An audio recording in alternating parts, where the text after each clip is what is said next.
markaan muuqaalkan waxaa diiradda ku saari doonaa induced electromotive force oo maanta waxayna qoran waa induced electromotive force waa hadaba marka muxuu yahay marka wax kala maaha marka u fiirsano muuqaalkan halkan waxayna yaal waa magnetkan wuxuu leeyahay lines oo leeyahay lineskan uu leeyahay waxa loo yaqaanaa magnetic field lines allah halkan hoosena waxayna yaal maxaa coil oo fiilo waay fiilada marka waxa ku sii xiran maxaa marka waa nalkana ku xiran marka u fiirsano markii magnetka soo dhaqaajin dhankan keena maxaa coilka wax isbedel ma jiro waa maya hadii aan magnetka dhaqaajino oo magnetka maxaa dhaqaaqa u sameeyo movement ku sameeyo maxaa dhacay in maxaa meesha markii uu imaado maxaa danab oo koronto oo nalkii maxaa uu shidmo laakiin hadii aan istaajino wax jira ma jiro hadii aan dhankan u wadno maxaa wax jiraan ma jiro laakiin hadii aan dhaqaaq markaas aan sameynayno meesha maxaa jira marka waxa jiri doona maxaa electric current oo dan waa meesha jiro oo nalka maxaa kadib uu shidmo waxa kale marka meesha ka maqnay marka oo meesha jiro waxa loo yaqaano induced electromotive force waxa dhaqaajinay electronics ku jiro fiiladan si markii maxaa aan u helno maxaa current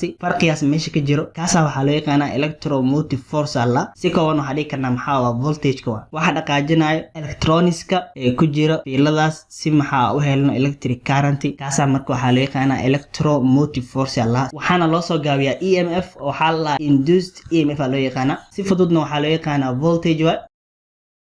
waxaana maxaa oo lagu cabiro halbeeg ahaan maxaa volt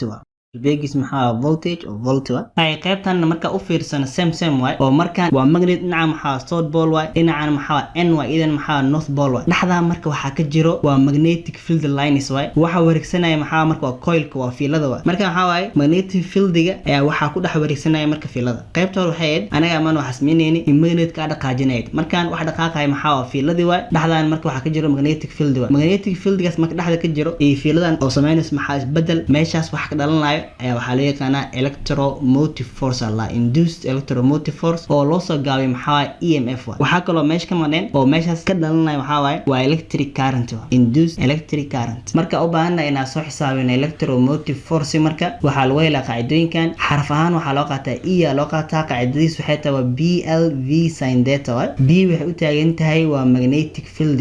magnetic fieldiga ayaa waxa loo qaataa B loo qaataa halbeega marka oo lagu cabiro maxaa Tesla oo loo qaato maxaa T capital waxa kale oo inoo qoran L wax kale ma L idan maxaa waa length dhererka ee leedahay fiilada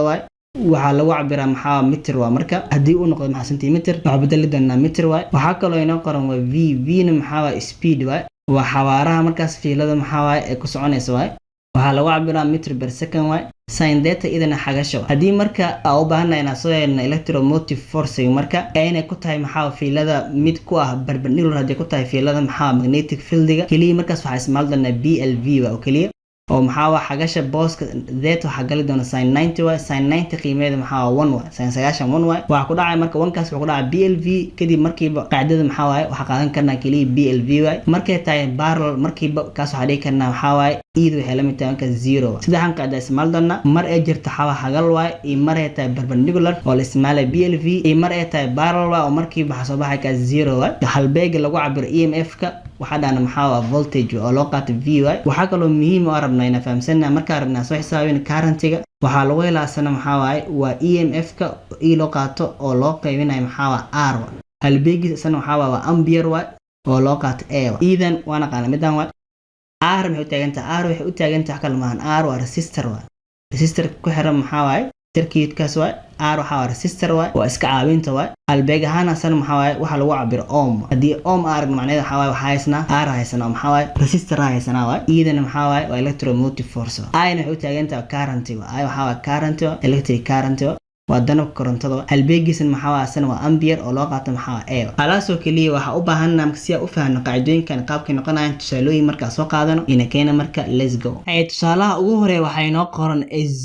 0.20 meter straight wire moves at a constant speed of 7.0 meter per second perpendicular to the magnetic field its strength is 8.0 times 10 power minus 2 Tesla.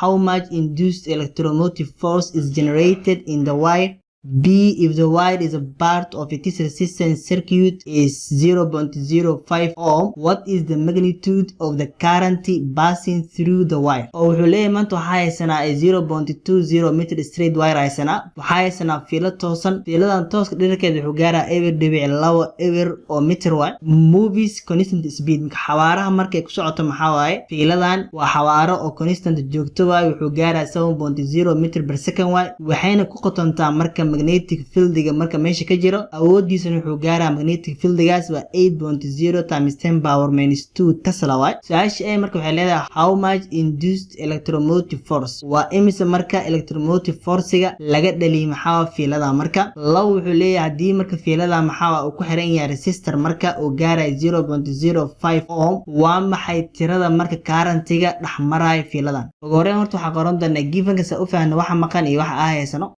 ugu horreyn waxaa haysanaa 0.20 meter haysanaa oo kaas maxaa dhirirka waa, marka haddii marba la sheegay meter maxaa kuu soo dhacaya dhirir waay 0.20 meter waay. waxaa kaloo haysanaa xawaarahaasana speed waay, waxaa loo qaadanaa calaamad ahaan v waay, waa 7.0 meter per second waay. waxaa kaloo haysanaa maxaa tesla, kaas maxaa magnetic field waay oo b loo qaataa, qiimihiis maxaa markaas waa 8 times 10 power minus 2 tesla waay. wixii wata maxaa tesla waa magnetic field waay oo b loo qaadan doona. su-aasha a marka waxaa la iska rabaa waxay tahay inaan soo helno maxaa waa electromotive force waay, waxaa la iska rabaa EMF waay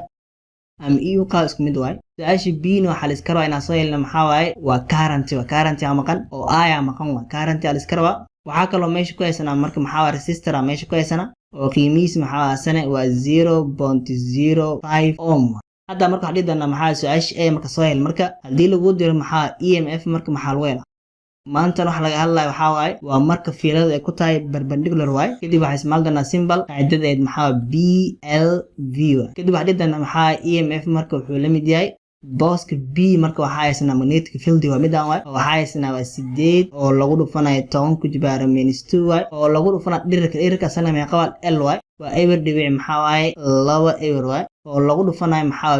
v na maxaa speedka asana meeqa haysanaa 7 waa 7.0 waay. kadib ugu dambeyn waxaa dhihi doonaa maxaa EMF ka wuxuu la mid yahay halaha marka isku dhufsan TV geli oo maxaa noo imaanaya fiiri, oo waxaa haysanaa maxaa 8 oo lagu dhufanayo 10 waay, waxaa ku jibaara minus 2, kadib hoos imo waxaa ku dhufan doonaa mar kale eber dhibic 2 eber waay, oo lagu sii dhufanayo maxaa 7 dhibic eber waay, kadib igole marka kadib calaamada isdhiida taawo oo maxaa noo imaanaya 0.11 waay, oo jawaabta waxaa dhehna keliya maxaa waaye eber dhibic hal leh keliya, maadaama laga hadlaya marka EMF electromotive force waxaa lagu cabiraa maxaa volt, oo jawaabtaasoo helna maxaa waaye eber dhibic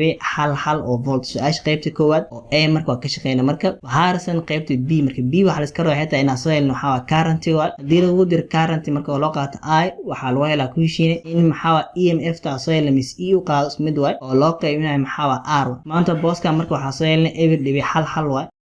waxaa loo qaybinaa marka maxaa waa r qiimeed maxaa 0.05 eber dhibic eber 5 waay. haddii marka 0.11 aa u qaybino 0.05 maxaa noo imaanaysa TV soo qabso ay sareeyo hooseeyo dooro. sareeyo waxaa haysnaa eber dhibic hal waay, hooseeyana waxaa haysnaa 0.05 waay, kadib igole marka kadib calaamada isdhiida taawo maxaa noo imaanaya 2.2 waay. currentiga soo helna marka wuxuu gaaraa